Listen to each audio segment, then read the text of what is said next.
KL and Virat were batting. I thought, when they were batting, they were stitching a good partnership there.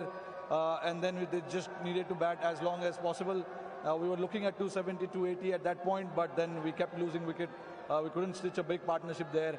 And that's exactly what Australia did to win the game. They stitched a big partnership after that 3 wickets. 47 for 3, you had Australia. What was going through your mind at that stage? No, look, obviously that was the plan. When you have 240 on the board, you want to take wickets as early as possible, and we did that. But then again, credit to those two guys in the middle, Travis Head and Manas.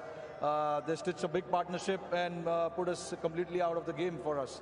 But again, we tried everything we could. But I thought the wicket got slightly better to bat under the lights. I was coming to that. Thoughts on the pitch? It was slow first up, and then in the last 20 overs or so when Australia batted, came on nicely. Yeah, I mean, obviously we knew under the lights it would be slightly better, but again, don't want to give that as an excuse. We didn't bat well enough to put enough runs on the board. And then with the seamers up front, we got those 3 wickets where we thought, another wicket there, we can open up the game. But again, a credit to those 2 guys in the middle for stitching that big partnership. Well, you can hold your head high. Rohit, it's been an outstanding 1.5 months. You guys have played fantastic cricket, and some of your boys have been simply outstanding. Tough luck today. Thank you. Well, Rohit Sharma, captain of the Indian team. And I'd now like to ask the victorious Australian team to come up and receive their medals from Mr. Greg Barclay.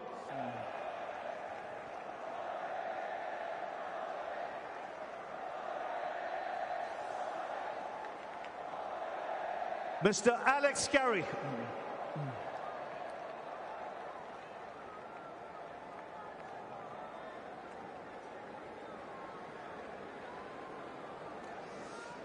Mr. Cameron Green.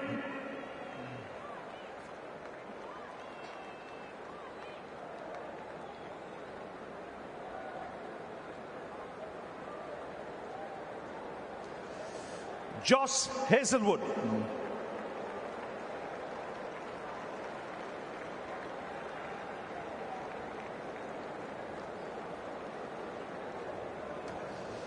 Travis Head.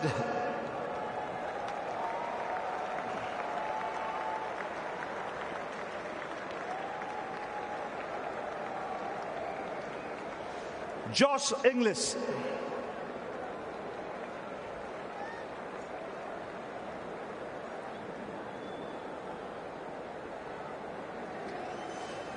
Manas Labuschagne.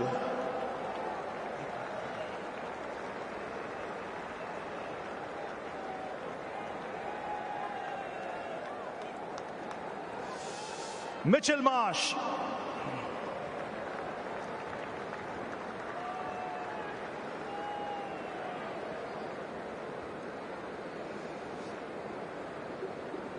Glenn Maxwell.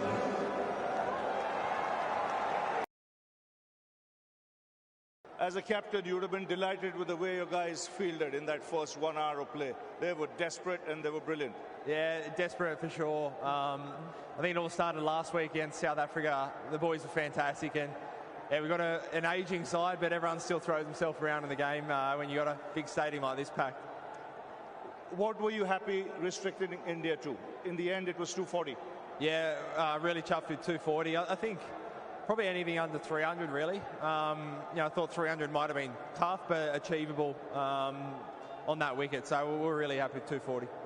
Now, to win a World Cup final, you got to show character. And at 47 for 3, there might have been a few, your hearts fluttering there, but that partnership was magnificent. Yeah, I was one of those blokes with the hearts fluttering upstairs. I was pacing. Magnificent. Manas walked in and he had a cool head straight away, and Trav just does what he does. Really brave again. He takes the game on, puts the pressure back on the bowlers, and to do it on the biggest stage, shows a lot of character. No, but when you look at Travis Head, he missed the first half of the tournament.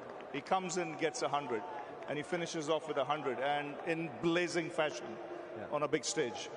Oh, amazing. And I think, the unheralded few the selectors that backed him in, even when he was at a broken hand, and the medical team to get him back. It was a big risk that we took, and it paid off. And you couldn't be happy for Trav. He's a legend. We love him, and I mean, how fun is he to watch? Now, this is probably the biggest crowd we've seen for an international match, and it happened to be a World Cup final, close to 125,000 people. What did it feel like? It was awesome. I must say, I was pretty happy they were silent for a lot of the bowling innings. A couple of times they got loud, and it was really loud, but fantastic. I mean, you look around, and it's a pretty special moment. One that, whatever the result happened, we're never going to forget a day like today. Now, what did you tell your boys? You lost the first 2 games, and then to bounce back and recover in the manner you have, winning 9 on the trot. What was the message sent after those 2 games? You've got to go and win a World Cup. You just can't wait for it to happen. And I think you've got to be brave at times. You've got to take the game on. And there was a real shift after those first 2 games.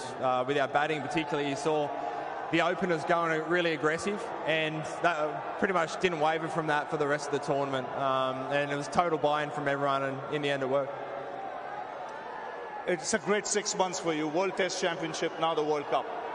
Oh, yeah, crazy. I mean, this year will be a year we remember for a long, long time. It's been awesome. It's been pretty much spent the whole Aussie winter away overseas playing, but we've had a lot of success, and this pips it all. This is top of the mountain. Well, Pat, thanks a lot. Hang in here. Well, now it's the opportunity to call the Honourable Prime Minister of India, Mr. Narendra Modi, onto the stage, please.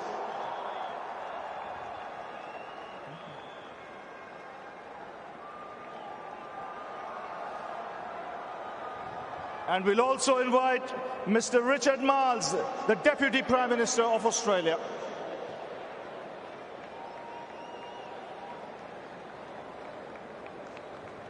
So the Honourable Prime Minister of India, Mr. Narendra Modi, and Mr. Richard Marles, the Deputy Prime Minister of Australia. Well, thank you, Pat. I'd now request you to go and collect the World Cup from the Honourable Prime Minister of India, Mr. Narendra Modi. And congratulations to Australia.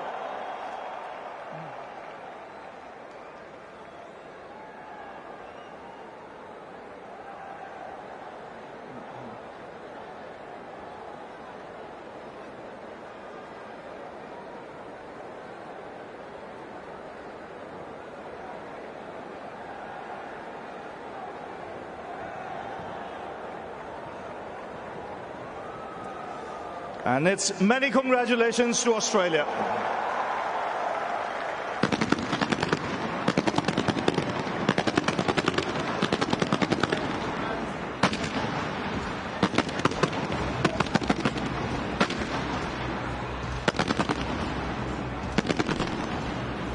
What a proud moment for Pat Cummins as he waits for his team to come onto the stage with him, and they will all be part of this celebration.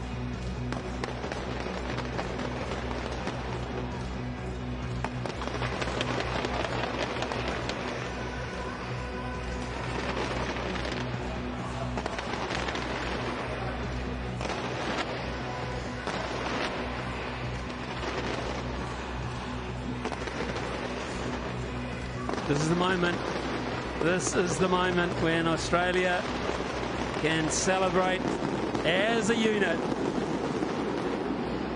Up she goes, Pat Cummins, up she goes. And Australia and all its gold ticker tape finally get to lift this World Cup. 48 games. It's been a marathon. And at the end of it, they brush the tape with ease. Outstanding performance from a top-class squad.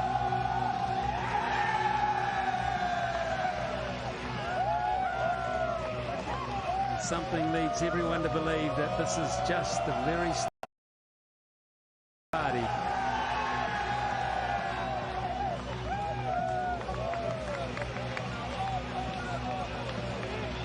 Now up on stage, of course, all the support group as well, which will include the coaches, batting coaches, fielding coaches, physiotherapists, press managers, doctors, trainers, strategists, analysts. A veritable A380 full of squad. And they are all part of this amazing feeling that Australian teams have got to do on a regular basis when it comes to the Cricketing World Cup. Photo after photo will be beamed around the world. This coverage is still going to many, many countries. And the smiles won't be disappearing for quite some time, you imagine.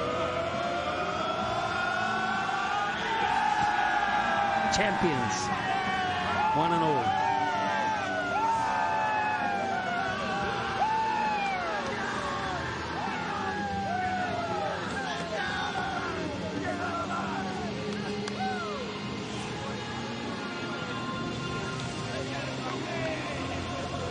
Ten teams came in hope of lifting that trophy, but only one can. It wasn't the people's choice, not the people of this country anyway, but it was certainly the team that handled the pressure the most when it counted the most. Pat Cummins and Australia jubilant in the 2023 ICC Cricket World Cup.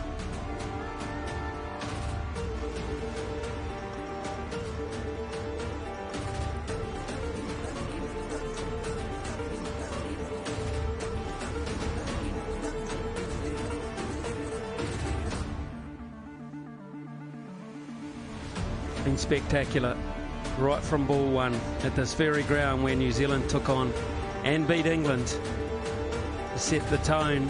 Australia dropped their first two games, and at that point